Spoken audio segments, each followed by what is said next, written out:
En Exitosa presentamos Hablemos Claro. Lo que le interesa a los peruanos es que este jueves se discutan sus problemas, que este jueves tengamos respuestas sobre cómo vamos a hacer para enfrentar una tercera ola que es inminente, que va a requerir vacunar a la mayor cantidad de peruanos en el menor tiempo posible, y esa es una tarea en la que todos deberíamos estar comprometidos, a lo que hay que sumar la adquisición de más vacunas, no solo para vacunar a todos, sino probablemente para aplicar una tercera dosis, que es lo que ya se empezó a hacer en otras latitudes.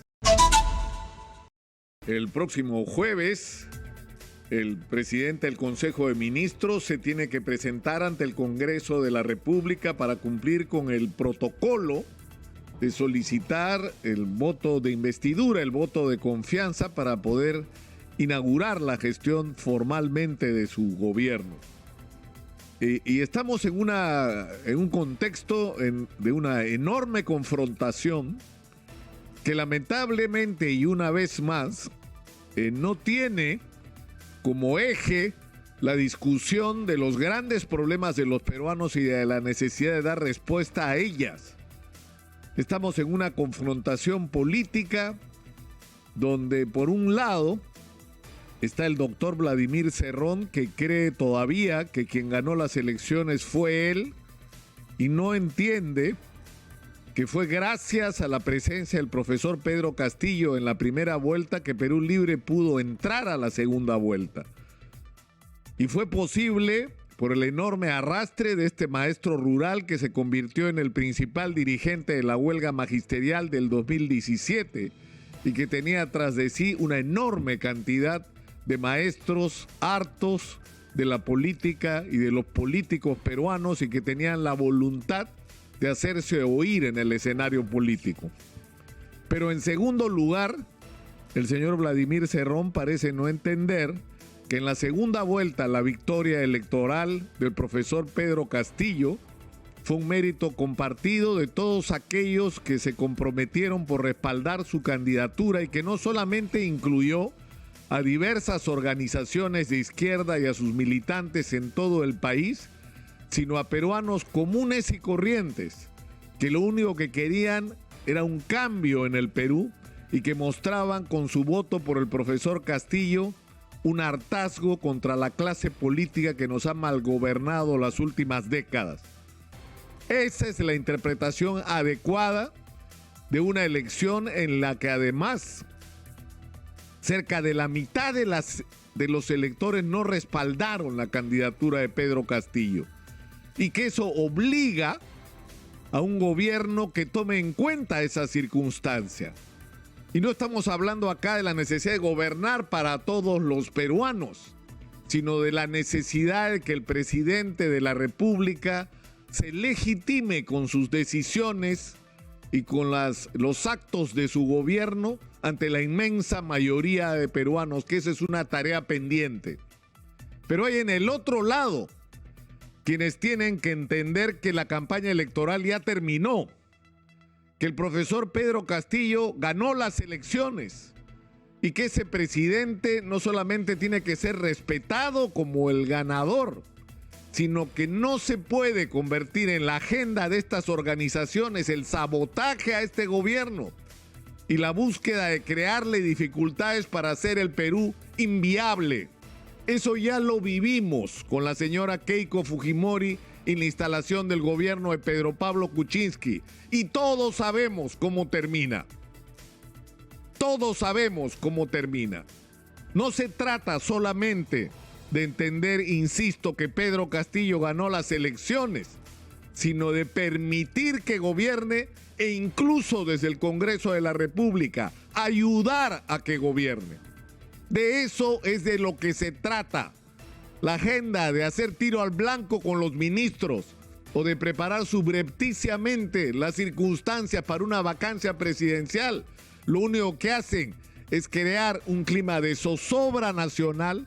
que no solamente perjudica la situación económica, porque esta incertidumbre se manifiesta, entre otras cosas, en que muchos ciudadanos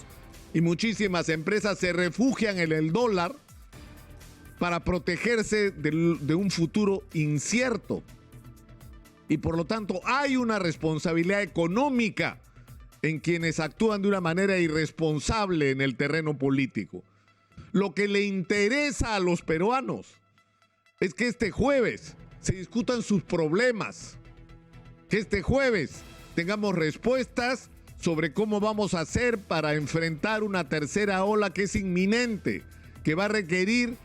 vacunar a la mayor cantidad de peruanos en el menor tiempo posible, y esa es una tarea en la que todos deberíamos estar comprometidos, a lo que hay que sumar la adquisición de más vacunas, no solo para vacunar a todos, sino probablemente para aplicar una tercera dosis, que es lo que ya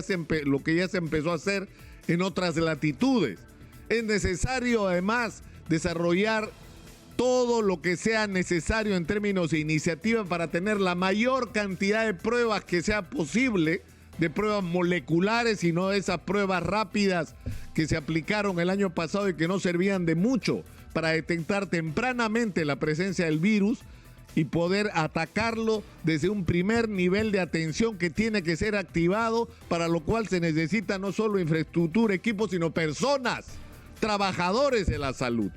Y eso va a implicar una inversión muy grande que es urgente y es indispensable. Pero los peruanos esperan también y con ansias que se le dé respuesta no solo a la subida del gas y a la subida de los productos alimenticios, que son las urgencias inmediatas y del día,